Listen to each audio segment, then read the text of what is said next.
ഇത് നമ്മുടെ orifice apparatus ആണ്. ഓറിഫൈസ് അപ്പാരറ്റസിൻ്റെ എയിം എന്ന് പറയുന്നത് അതിൻ്റെ കോഎഫിഷ്യൻറ്റ് ഓഫ് ഡിസ്ചാർജ് കണ്ടുപിടിക്കുക. കോഎഫിഷ്യൻറ്റ് ഓഫ് ഡിസ്ചാർജ് എന്താണ് ഓറിഫൈസ് നോക്കി? ഈ ഒരു പ്ലേറ്റിലെ ഈ ചെറിയ ദ്വാരത്തിൻ്റെ പേരാണ് ഓറിഫൈസ്. ഈ ഒരു ചെറിയ ദ്വാരമാണ് ഓറിഫൈസ് നമ്മൾ ഉദ്ദേശിക്കുന്നത്. എക്യുപ്മെൻറ്റ് ഐഡൻറ്റിഫൈ ചെയ്തു ശേഷം നമ്മൾ ഒബ്സർവേഷൻ നോക്കുന്നു. ഒബ്സർവേഷൻ എന്തൊക്കെയുണ്ട്? ഡയമീറ്റർ ഉണ്ട്, ഏരിയ ഉണ്ട്. 50 × 50 2500 സെൻറ്റിമീറ്റർ സ്ക്വയർ ആണ്. അതിനെ നമ്മൾ മീറ്ററിലേക്ക് മാറ്റി. ഈ എക്സ്പെരിമെൻറ്റും ബെർണോളിസ് ചെയ്തതുപോലെ തന്നെ ഈ ഒരു ടാങ്കിനകത്ത് ഒരു പ്രത്യേക ഹൈറ്റിൽ വെള്ളം മെയിൻറ്റെയിൻ ചെയ്ത് നിർത്തിയതിന് ശേഷം ഇവിടെ ഒരു വെള്ളത്തിൻ്റെ ചാനലുണ്ടായിരിക്കും. അതിൻ്റെ പിനാ കോൺട്രാക്റ്റ എന്ന പോയിന്റിൽ നിന്നും നമ്മൾ സെലക്ട് ചെയ്ത ഒരു പോയിന്റിലേക്കുള്ള എക്സ് ദൂരം, ഇതാണ് എക്സ് ദൂരം. എക്സ് ദൂരവും പിന്നെ ഹൈറ്റ്, ഈ മേപ്പോട്ടും താഴോട്ടും പോകുന്ന ഹൈറ്റ്, അതായത് ഈ ഹൈറ്റും നമ്മൾ കണ്ടുപിടിക്കണം. അപ്പോൾ ഈ ഒരു സ്കെയിൽ ഉപയോഗിച്ചാണ് നമ്മൾ എക്സും x0 x1 കണ്ടുപിടിക്കുന്നു. ഇതുപയോഗിച്ച് y0 y1 കണ്ടുപിടിക്കുന്നു. ഓക്കെ, ശേഷം നോക്കി ഒരു കളക്റ്റിംഗ് ടാങ്ക് ഉണ്ട്.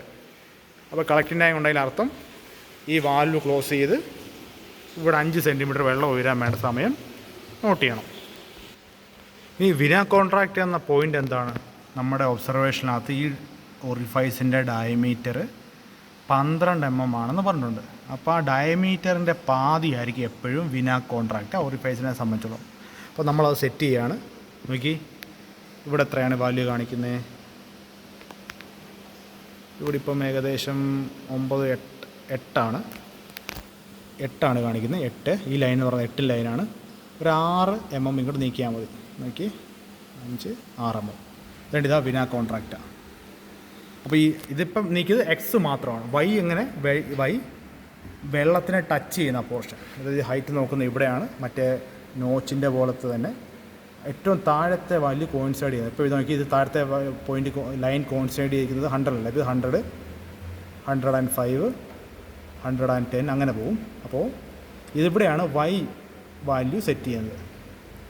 നമ്മൾ സെറ്റ് ചെയ്യില്ല. ഓറിഫൈസിൻ്റെ ഹെഡ് അനുസരിച്ച് ഒരു പാത്തിലൂടെ വെള്ളം വരുമ്പോൾ പാത്തിൽ വെള്ളം ടച്ച് ചെയ്ത് വെക്കുക. നമ്മൾ എക്സ്പെരിമെൻറ്റ് ചെയ്യുമ്പോൾ നമുക്ക് പെട്ടെന്ന് ഐഡൻറ്റിഫൈ ചെയ്യാൻ നോക്കും.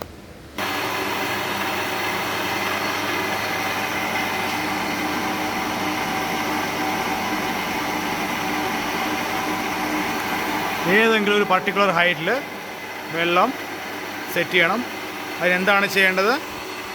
നമ്മുടെ ബെർണോളിസിൽ 2 വാൽവ്, ഒരു ചുവന്ന വാൽവും ടാങ്കിൻ്റെ സൈഡിലൊരു വാൽവ് ഉണ്ടായിരുന്നു. പക്ഷേ ഇവിടെ ഒറ്റ വാൽവേ ഉള്ളൂ. ഇതാണ് ആ വാൽവ്, ബൈപ്പാസ് വാൽവാണ്. ഇതൊന്ന് ചെറുതായിട്ട് അഡ്ജസ്റ്റ് ചെയ്ത് കൊടുക്കുക.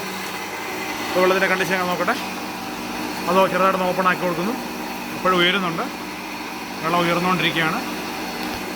കുറച്ചുകൂടെ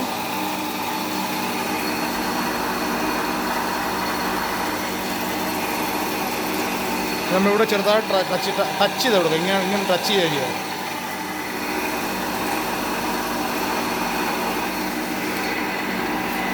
ഏകദേശം 27 നിൽക്കുന്നുണ്ട് തോന്നുന്നു. 27 കൂടുന്നുണ്ട്. വീണ്ടും വന്നേ ഒരു കുഞ്ഞു ടച്ച്. ഇന്ന് മെയിൻ സമയം നോട്ട് ചെയ്യാം. ഇപ്പോൾ ഏകദേശം 27 ആയിരുന്നു. അപ്പോൾ നമ്മൾ ഇവിടെ സെറ്റ് ചെയ്തിരിക്കുന്നത് എത്രയാണ്? 35 ആയിരുന്നു ഒരു വാല്യൂ മാർക്ക് ചെയ്തിരിക്കുന്നത്. അതൊന്നും വേണ്ട, 40 വേണ്ട. ഇപ്പോൾ നമ്മുടെ കേസിലിപ്പം 27 എവിടെയെങ്കിലും ഒന്ന് നിൽക്കും. 27 ആയിരുന്നു, അത് മാറുന്നുണ്ട്. ഇപ്പോൾ 27.5 നിൽക്കുക. അപ്പോൾ നമ്മുടെ പി എന്ന വാല്യൂ 27.5 ആണ്. അപ്പോൾ 27.5 വേണ്ട. ഇതാണ് അതിൻ്റെ വാട്ടറിൻ്റെ പാത്ത് അല്ല വാട്ടർ ചാനൽ. നമ്മൾ പറഞ്ഞായിരുന്നു വിനാ കോൺട്രാക്റ്റ. അത് ഇപ്പോൾ നിൽക്കുന്ന വിനാ കോൺട്രാക്റ്റ പോയിൻ്റ് ഇപ്പോൾ അത് നിൽക്കുന്നത് 8-ലാണ്. 8.6 വെക്കുക. ഇപ്പോൾ അത് 0.5 8.5 ഉണ്ട്. 8.6 ആയിട്ടുണ്ട്. ഇനി വെർട്ടിക്കലായിട്ട് ഈ ടിപ്പ് ടച്ച് ചെയ്യണ്ടോ? ഇല്ല, ടിപ്പ് ടച്ച് ചെയ്യണം. ടിപ്പ് വെള്ളത്തിൽ ടച്ച് ചെയ്യുന്നു.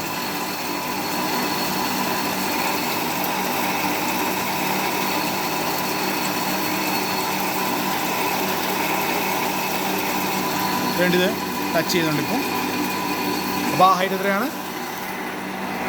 എനിക്ക് അത് 105 അപ്പോൾ ഇവിടെ നമ്മൾ സെൻറ്റിമീറ്റർ സ്കെയിലാണ് കൊടുത്തിരിക്കുന്നത്. അപ്പോൾ 8.6 എക്സ്, അത് x0 ആണോ x1 ആണോ എന്നുള്ളത് ഞാൻ മറന്നുപോയി. നിങ്ങൾ മാനുവൽ നോക്കണം. അതായത് വിനാ കോൺട്രാക്റ്റ പോയിൻറ്റിന് കാര്യമാണ് പറഞ്ഞത്. വിനാ കോൺട്രാക്റ്റ പോയിൻറ്റ് 8.6 ഇവിടെ 105, 100 താഴത്തെ ലൈൻ, വലിയ ലൈൻ എന്ന് പറഞ്ഞാൽ 105. അപ്പം 105, അതുപോലെ തന്നെ 8.6 സെൻറ്റിമീറ്റർ. ഇവിടെ 105 mm എന്ന് എഴുതണം, കാരണം കറക്റ്റ് യൂണിറ്റ് ഇവിടെ കൊടുത്തിട്ടില്ല. അവിടെ 105 എന്ന് മാത്രം എഴുതുക. ഞാനത് ക്ലാസ്സിൽ 105 കറക്റ്റ് ആണെന്ന് പറഞ്ഞത്, അതായത് കറക്റ്റ് മെഷർമെൻറ്റ് ഏതാണെന്ന്. ഒരു കാര്യം ചെയ്യും, ഇപ്പോൾ ഇത് കൊടുക്കുന്ന മെഷറിലല്ല. അപ്പോൾ നമ്മൾ അതായത് ഇതൊരു റെഫറൻസ് ആയിട്ട് എടുക്കുന്നതുകൊണ്ട് 105 ഫസ്റ്റ് mm എഴുതിക്കും, 105 mm എന്ന് എഴുതിക്കും. ശേഷം ഈ അടുത്ത് നോക്കേണ്ടത്, ഈ ഒരു വാട്ടർ ചാനൽ എവിടെയെങ്കിലും ഈ ഒരു പോയിൻ്റർ കൊണ്ടുവെക്കുക, ഈ ഒരു പർട്ടിക്കുലർ പോയിൻ്റർ എവിടെയെങ്കിലും കൊണ്ടുവെക്കുക.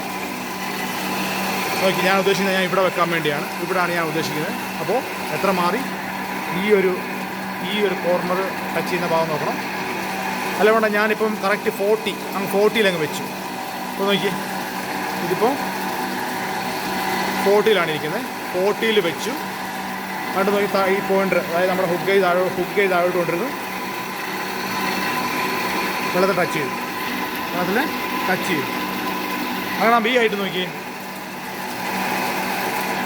ഇത് 181, 182 ആ റേഞ്ച് വരും. അപ്പം ആദ്യം എത്രയായിരുന്നു? 105 mm, ഇത് 182 mm. ഇത് രണ്ടും മൈനസ് ചെയ്യുമ്പോൾ നമുക്ക് വിനാ കോൺട്രാക്റ്റയുടെ വാല്യൂ കിട്ടും. അത് x0 ആണോ x1 ആണോ ഞാൻ മറന്നുപോയി. ഇത് ഫസ്റ്റ് ട്രയൽ. അപ്പോൾ ആ ഫസ്റ്റ് ട്രയലിൽ ടൈം ടേക്കൺ എങ്ങനെയാണ് പിടിക്കുക? ലാസ്റ്റ് പ്രൊസീജിയർ, ഈ വാൽവ് ക്ലോസ് ചെയ്യുന്നു. ഇവിടെ വെള്ളം ഉയരാൻ വേണ്ട സമയം നമ്മൾ 5 സെൻറ്റിമീറ്റർ വെള്ളം ഉയരാൻ വേണ്ട സമയം നോട്ട് ചെയ്യുന്നു. അത് വെള്ളം ആയി വരുന്ന ടൈം എടുക്കും. ശേഷം ഇനി സെക്കൻഡ് ട്രയൽ എങ്ങനെ അഡ്ജസ്റ്റ് ചെയ്യും? സെക്കൻഡ് ട്രയലിന് വേണ്ടി ഈ വാൽവ് അഡ്ജസ്റ്റ് ചെയ്ത് ഈ വാൽവ് ഒന്ന് കൺട്രോൾ ചെയ്യുക. ആ വാൽവ് അടച്ചപ്പോൾ മേപ്പോട്ടാണ് പോകുന്നത്. ഏതെങ്കിലും പർട്ടിക്കുലർ പോയിന്റ്, ഇപ്പോൾ എനിക്ക് 34 പിടിക്കാൻ ശ്രമിക്കാം.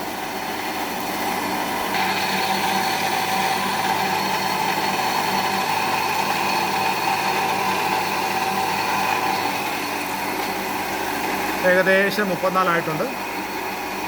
എവിടെയാണ് കൺട്രോൾ ചെയ്യേണ്ടത്? ഈ വാൽവ് കൺട്രോൾ ചെയ്യാണ് ഈ പി വാല്യൂ സെറ്റ് ചെയ്യുന്നത്. ഏകദേശം 34 കുറയുന്നുണ്ട്. 30 എവിടെയാണോ നിൽക്കുന്നത് ആ 5 മിനിറ്റ് വെയിറ്റ് ചെയ്യുക. എവിടെ നിൽക്കുന്നു ആ വാല്യൂ പി ആയിട്ട് കൺസിഡർ ചെയ്യുക. x1 y1 x1 x0 എടുക്കുക, y1 y0 എടുക്കുക. ടൈം ടേക്കൺ 5 സെൻറ്റിമീറ്റർ റൈസ് അതെടുക്കുക. അത്രേ ഉള്ളൂ എക്സ്പെരിമെൻറ്റ്. ഷവർ കോളം കംപ്ലീറ്റ് ചെയ്യുക.